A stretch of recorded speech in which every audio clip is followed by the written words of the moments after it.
What's up, Mix Nutters? It's your boy Marcus, back in the building, and today we gonna be covering the 2020 events that made it 2020.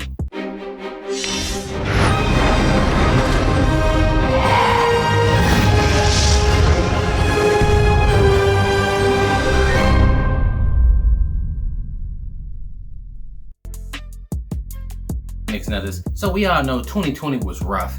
I'm gonna be covering a few events here that just made it just sound like 2020. Just the essence of it. You like, 2020.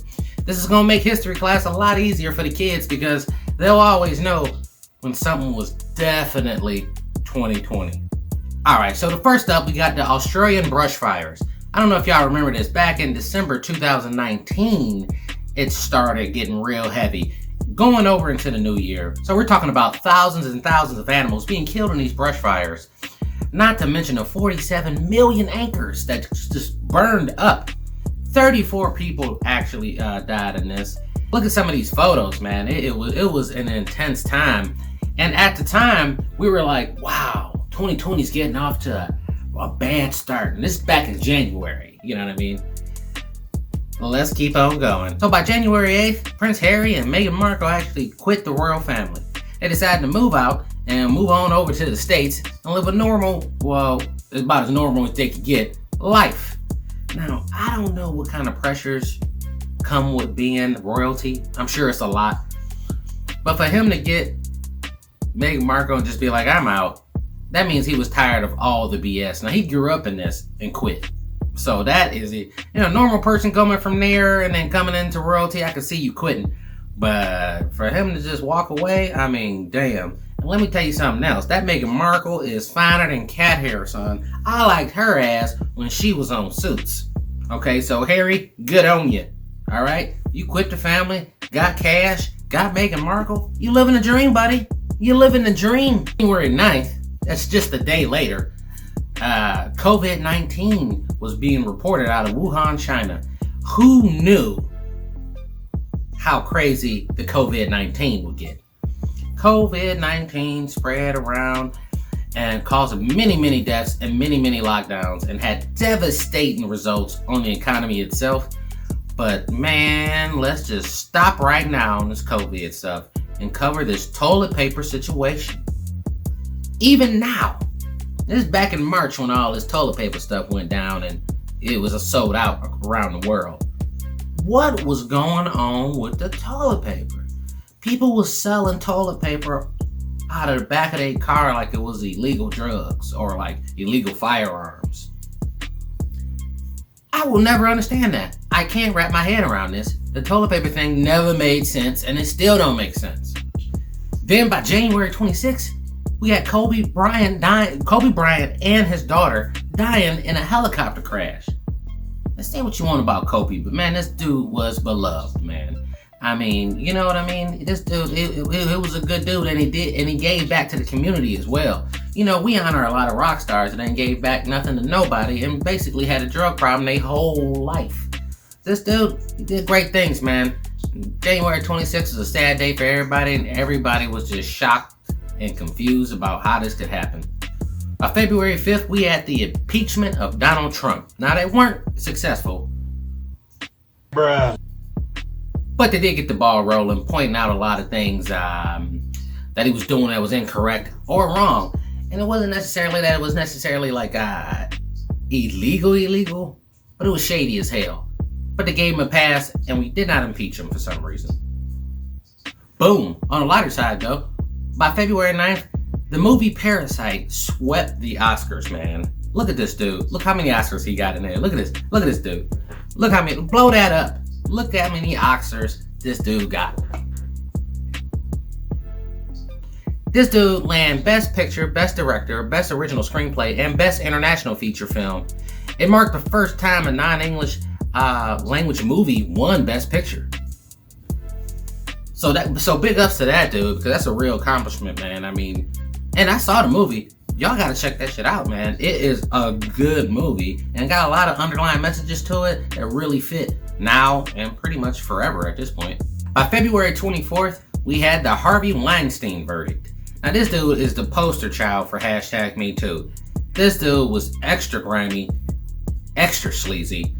And here's a picture of him right here. Look at this dude. Look at this dude right here, man. Come on. This dude, all of a sudden, you was walking around being a rapist and being all slimy. All of a sudden, you need a walker. Come on, son. He trying to get that sympathy. But he's the big bad wolf, and he didn't receive no sympathy. And his career is over, son. Over. By March 9th, because of COVID, we had the stock market crash of 2020. Stocks went way down, and businesses went out of business left and right. And we were still trying to work on the stimulus package. And this was a big deal, man. I mean, people couldn't pay rent. It was getting worse and worse by the minute. And there was no vaccine in sight. In August, protests erupted over George Floyd's murder, and Black Lives Matter came out in strong ways for weeks, protesting police brutality, causing an uproar in America, which there should be an uproar over police killing people, but most people were angry about the protests. That blew up primarily because this is the first time everybody's been at home and forced to see this clip over and over again, and it brought out waves of people, not just in America, but around the world. Later on in August, we had Kim Jong-un death rumors. Now this dude is a dictator from North Korea. Worst of the worst, but with the COVID and his other health problems, they were worried about him actually being dead because nobody had actually seen him for a while. Where he reemerged 20 days later at a ribbon cutting ceremony. Something definitely happened there, but they didn't really want to let it out. But people there actually believe he is like a demigod, all right? They don't even think he has a butthole. No joke. Like he don't poop. That's how brainwashed a dictatorship can get. And of course, by November, we had the presidential election, which was swirled in controversy because of the voter counts and the mail-in votes and this and that. But Biden became the president-elect. And Trump, to this day, is still mad about it and still trying to fight it. Also, during all this, during 2020, we had one of the greatest documentaries of all time.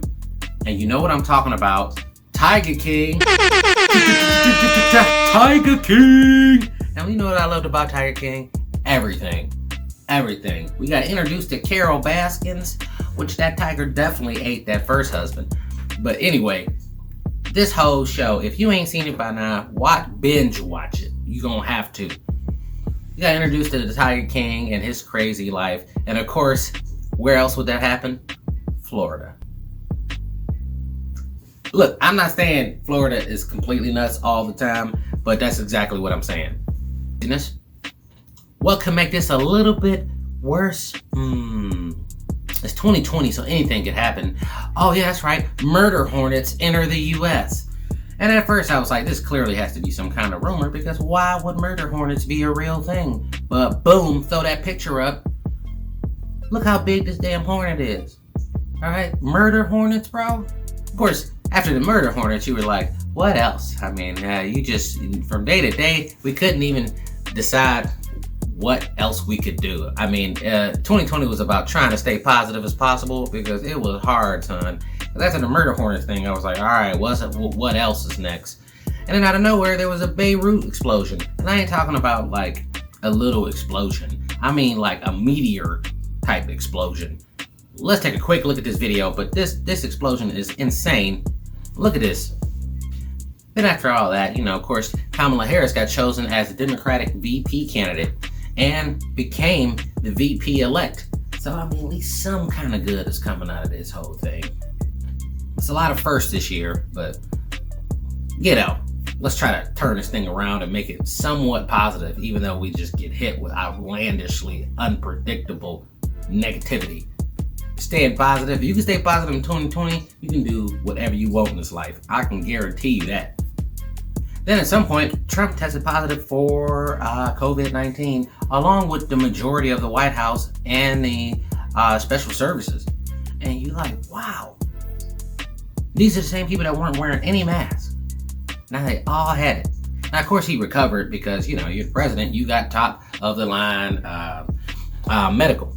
The average person does not, so, you know, a lot of people died while in the hospital. But this is all goes along with the 2020 insanity. And then we had Eddie Van Halen's death, and not just his death, but it was a lot of great celebrities. Chadwick Boseman from Black Panther, just a lot of celebrities and great people. Alec Trebek from Jeopardy. I mean, we were losing some of the best this year, man. It's been a rough ride, especially for entertainment in general. I mean, they haven't been able to shoot movies and shoot TV shows. I mean, and this is like, our entertainment is our biggest export in America, period. And it drives a lot of the culture. So without it, you know, we were just kind of floating on the past, basically. At least the little ray of hope, the COVID vaccine rollout. Now, a lot of people don't trust the COVID vaccine, and I can't say I blame them, because we haven't really been building a trust in government the past 4 years, and watching a lot of people on both sides be super petty about everything. So they have no reason to trust a new drug. You know what I mean? Especially, we know what kind of, you know, after effects things can have when it's untested and unknown. But at least we got something going on.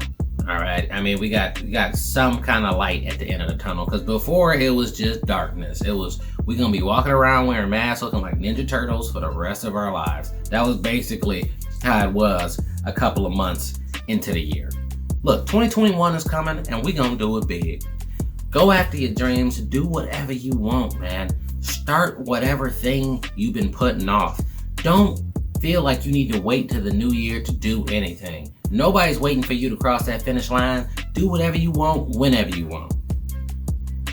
And you know what? The best thing you can do is not tell anybody, because people just kind of throw random obstacles in your way. Stop giving a fuck and do what you feel like you need to do, and just chase your dreams, because as you can see, the shit will continuously hit the fan, so it will never be a good time, and ready is a lie. Alright, Mixed Nutters, that's it for me today. If you want to support the channel, go to buymeacoffee.com/mixednuts. I'm about to make like a baby and head out. Remember, we got new videos coming every Monday, Wednesday, and Friday. And until next time, Happy New Year.